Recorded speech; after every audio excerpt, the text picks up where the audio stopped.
Hey, what's up, fellow YouTubers, fellow toy nuts, and toy collectors? This is Starscream 1988, and today I bring you yet again a two-pack of my man's Captain America and the Wolverine.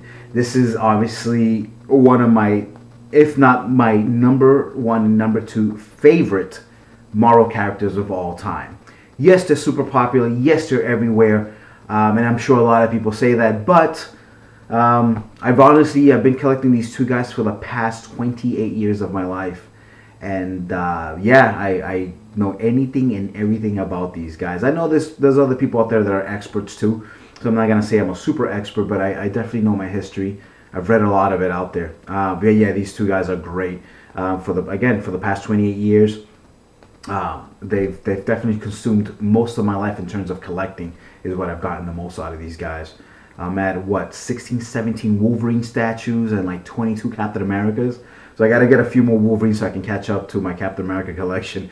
In terms of action figures, I definitely have a lot more Captain America right now than I do Wolverine. And the only reason is because I'm always very unhappy with the sculpts that they do for the Marvel Legends Wolverines.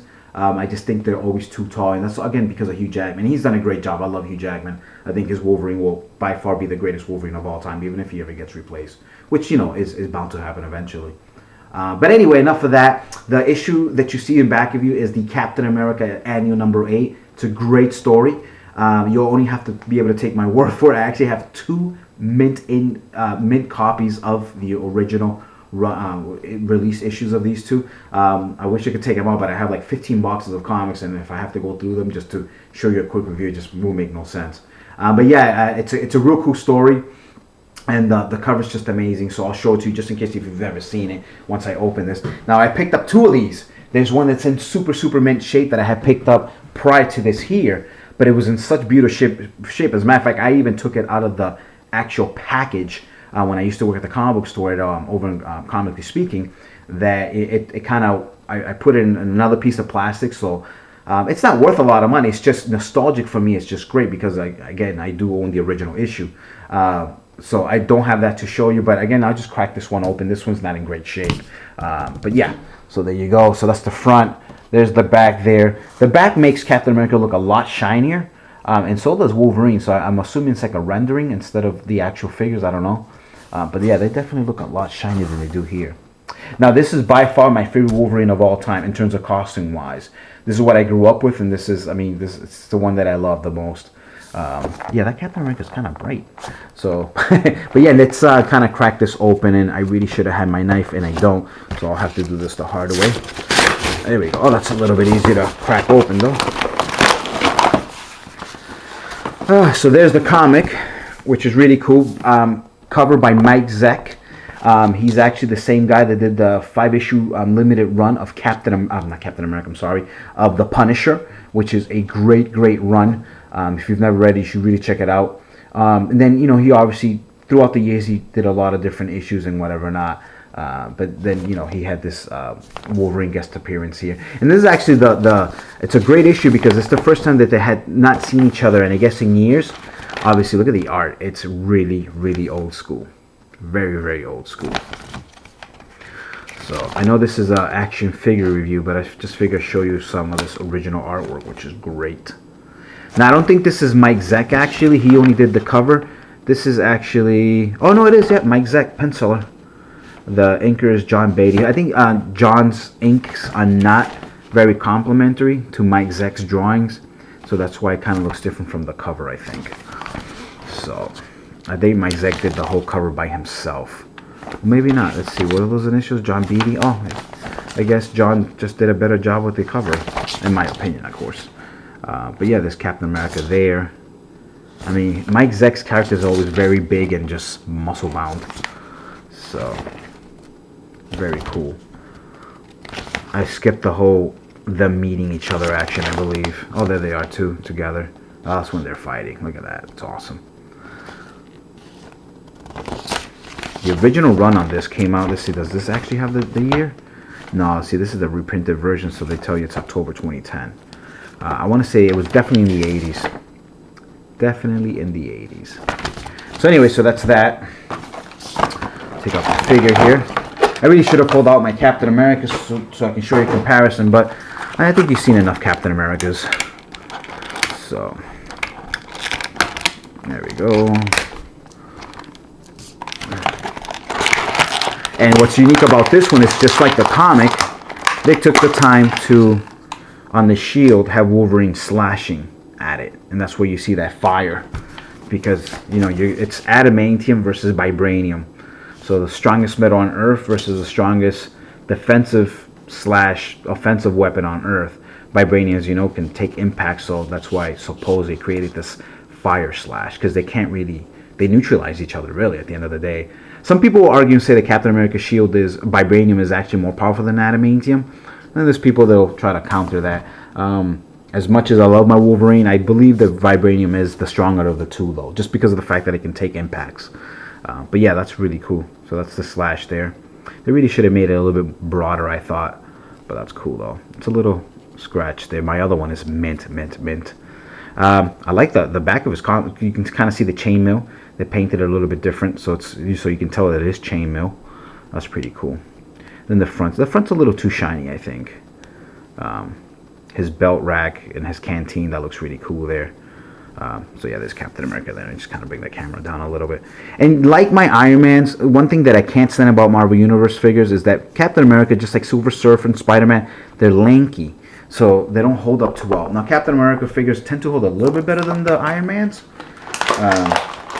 But for the most part, they're so thin that they don't stand up too well. Now Wolverine's a lot thicker of a character. And his legs are a little bit brawnier and bigger, even though he's supposed to be shorter than Cap, a lot shorter. But he's still a little bit, I think he holds up a little bit better. But let's see. I'm saying this and I haven't even tried standing him yet. There we go. There he is, trying to sneak up on Cap. He's not really actually holding. There we go.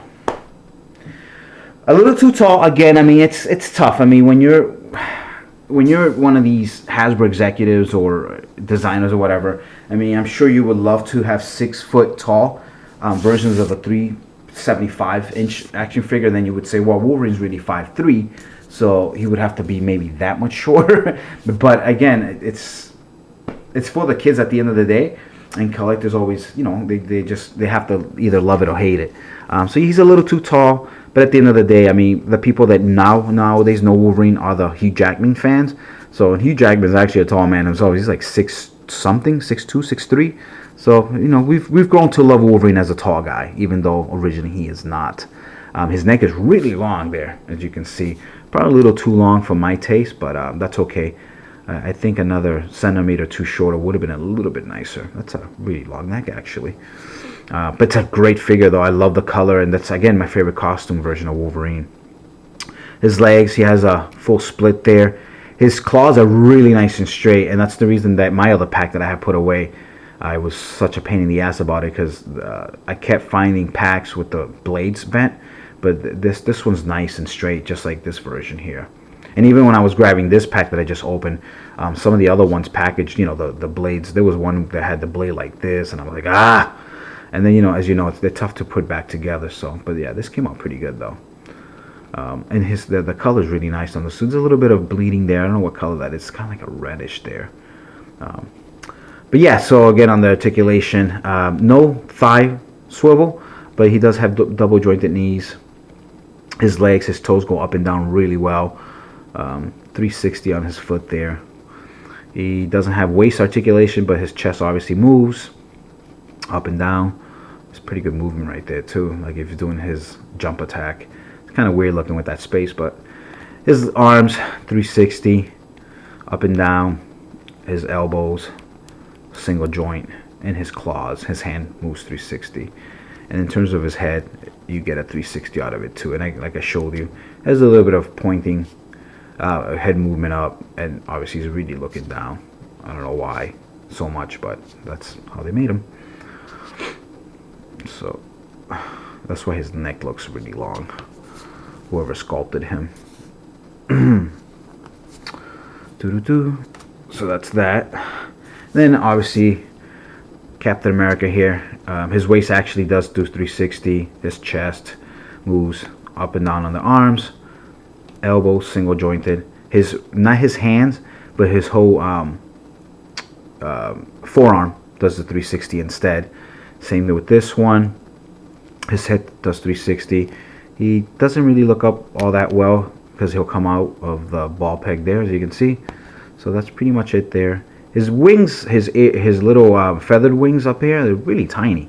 They should be a little bit bigger, unless they base them off of like the Ultimate version. But it's not too bad either way. Double jointed knees, awesome. In his shins do 360 up and down, and this is the older version of the foot pegs. So, and some people still like those, you know, that doesn't have the pivot or anything. But, and then his shield, these are somewhat, sometimes they're a pain in the ass to do, sometimes they work well. Let's see. Some people just click them, so you can just do that. And that's him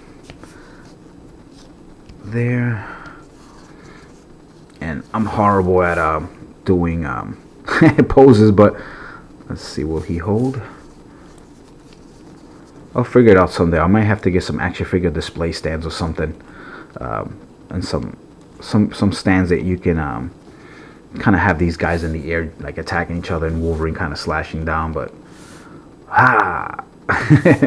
so there you go.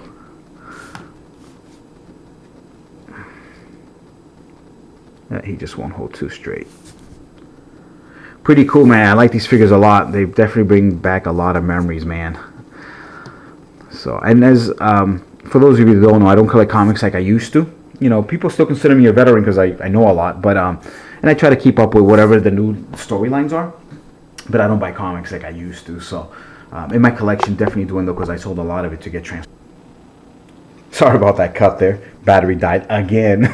It seems I do like every 10 videos or something like that. But anyway, yeah, so like I was saying, yeah, no, I mean, they're great little figures. Let me bring some other big bruisers out there so you can kind of see comparisons, how much smaller they are. There's my man Blastar, one of my favorites. And he's so heavy that I moved my display here, so they fell back. So look at that, they can hang out with Blastar. He can cuddle them or something. His longtime nemesis, and this is from the new Captain America movie, first Winter Soldier. Here's that version of Red Skull. So they look pretty good together, actually. I like that. And bring the last guy out here, and there's my man Thanos, which is more than likely going to be the super main villain for Avengers 3. So can't wait for that. It's going to be very, very cool.